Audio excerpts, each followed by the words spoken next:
Now then, how have you been? It seems like a while since I've done one of these. Let's crack on. Actually going to include the Kickoff Show with this, since it's SummerSlam and it's the biggest party of the summer and that. Feel sorry for any of you poor bastards playing the drinking game whenever that was mentioned. As much of a hassle as it was, I managed to persevere through the Kickoff Show. I found a bit of fabric and just hung it off the TV whenever Otunga was on screen and just pretended it was something else talking, just someone putting on a silly voice. We had 3 matches as well as all the usual hype. An unexpected highlight of the Kickoff Show was Elias, just really aggravating the crowd as he's been doing as of late. He even entertained the crowd so much they demanded an encore, so he gave them one and obviously just slacked off the town once again, smug cunt. I absolutely love it.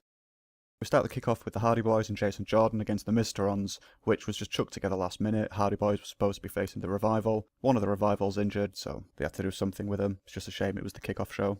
Considering there was only 4 people in the crowd, a lot of people had been quite upset that they got to miss the Hardys.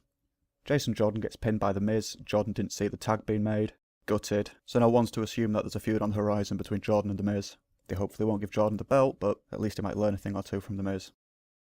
Next up, we've got Neville versus Tozawa for the Cruiserweight Championship. After yet another pretty decent match, Tozawa goes for his senton off the top, Neville gets his knees up. This just ruins Tozawa's back, and then Neville rolls Tozawa onto his front, exposing his back, and hits him with a red arrow for the win. I don't know why they're playing hot potato with this. I'm guessing it's so they can call Tozawa a former Cruiserweight champion to just add a little bit to his name. But you know, that obviously worked wonders with Rich Swann and TJP. Then lastly, we've got the New Day versus the Usos in a fantastic tag team match. The New Day chucked out a great promo beforehand, and this match itself is actually worth watching the pre-show for, as well as Elias. The finish saw everybody involved, including Kofi, who was just an innocent bystander that got launched into the steps. And then while the Usos managed to take out Xavier on the outside, they put on a teeny tiny little super kick party and just pretty much booted Big E's head straight off his shoulders. Which I wasn't seeing come in. I thought the Usos were done with the belts for now, they were possibly going to move on to Raw for the Superstar Shake-Up, and I thought that this was the New Day's time. On SmackDown, obviously. But keep it up, I like heel Usos. And New Day are obviously always better when they're chasing, so...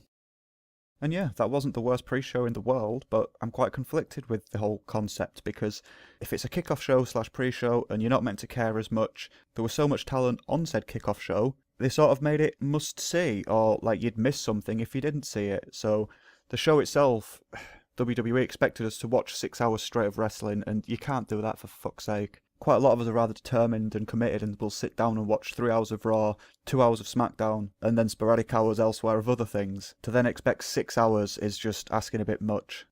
Despite all the lads in the matches on the kickoff putting everything into it as if it was on the main show, there may be things that could have just been missed or put elsewhere.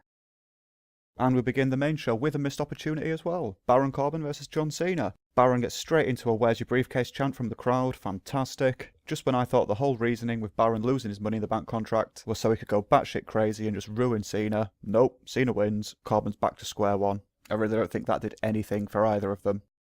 We move on to another SmackDown match now with Natalya against Naomi for the Women's Championship. The match itself was very good. Both bosses put on their A game, and in the end Naomi tapped, and in my opinion the right woman won it. Natalya hasn't had gold for fucking ages now, and she has, like I've said before, she has worked really hard, so it is about time she had a decent run. Enzo Amore is just a fucking piss break for me. By the time I get back, he's still waffling on, and then eventually Big Show and Big Kaz then come out. The match is slow, it doesn't really do anything for me, and it just built up to Enzo stripping off, lubing himself up and showing that he can squeeze through the bars, only to drop down off the cage and just get flattened anyway. Big Show's big broken fist couldn't put Big Kaz away, and in the end Big Kaz beat the veteran with the Empire Elbow. That was disappointing, but not as shocking as what happened next with Rusev and Randy Orton. Rusev ambushes Orton, the bell rings, Orton dodges, hits an RKO, and it's done in less than 10 seconds. What was the fucking point? I really hope Rusev just packs up his bags and his misses and just fucks off elsewhere, so people can actually see how good he really fucking is, because they're misusing him here, and this is just painful to watch. Handsome Rusev, please listen to me. Don't renew your contract whenever it's up. Just go. Just let him miss you. We'll all still love you. It's time for the second women's match now, and not to shit on any of them, because they all did put a lot of effort into the matches, but neither the Raw or the SmackDown women's division put on a show like Asuka and Ember Moon. And that shouldn't be how it is, because one's developmental and the other's the main roster. Anyway, there's a lot of stiff shots between Sasha Banks and Alexa Bliss. They did put on a pay-per-view match, it was good, and in the end, Bliss taps to the bank statement, so both women's belts changed, both the tap-outs. Oh, Jesus Christ. An absolutely horrible KFC advert is shown next, and it's a big step down from them having Season 1 of Southpaw Wrestling made around an advert just for them. Bad times. Now we've got Bray Wyatt and Finn Balor, and I don't even know where to begin with this. First off, on the pre-show, there's a Mattel advert for the new Demon Finn Balor figure, so I'm guessing this is just the motive for all of this, rather than the desire to tell a good story.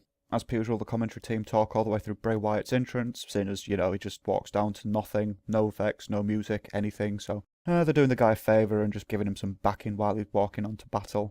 Funnily enough, during Finn Balor's demon entrance, they don't say a word.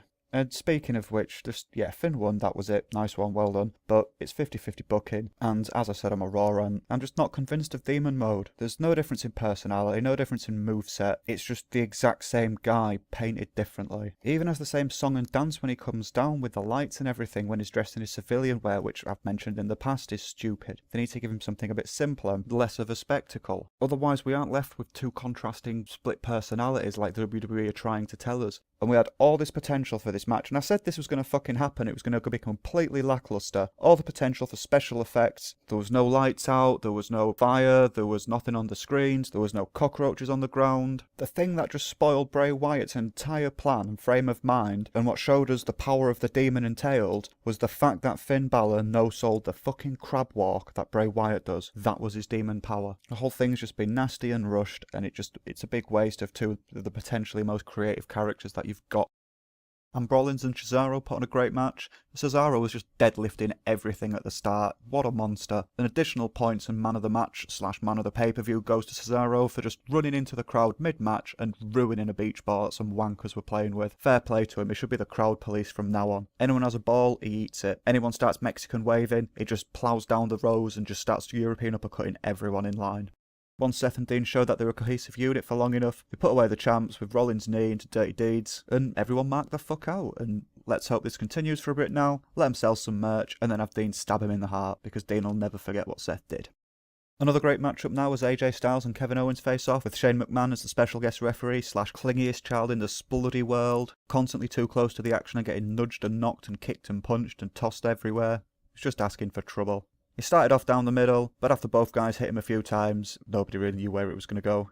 There was a moment where Kevin Owens thought he'd won the match, but Shane didn't see that AJ's foot was on the rope when he initially made the 3, so he had to tell Kevin Owens that it wasn't a 3. Owens threw a hissy fit, launched his teddy bear into the back row, and he gets hit with a phenomenal forearm and the Styles Clash for good measure. It was just a shame that this was kind of given away by the commentary lads, because just before the match, they mentioned that all the titles on the card so far had changed hands, and I knew the combo breaker was on its way.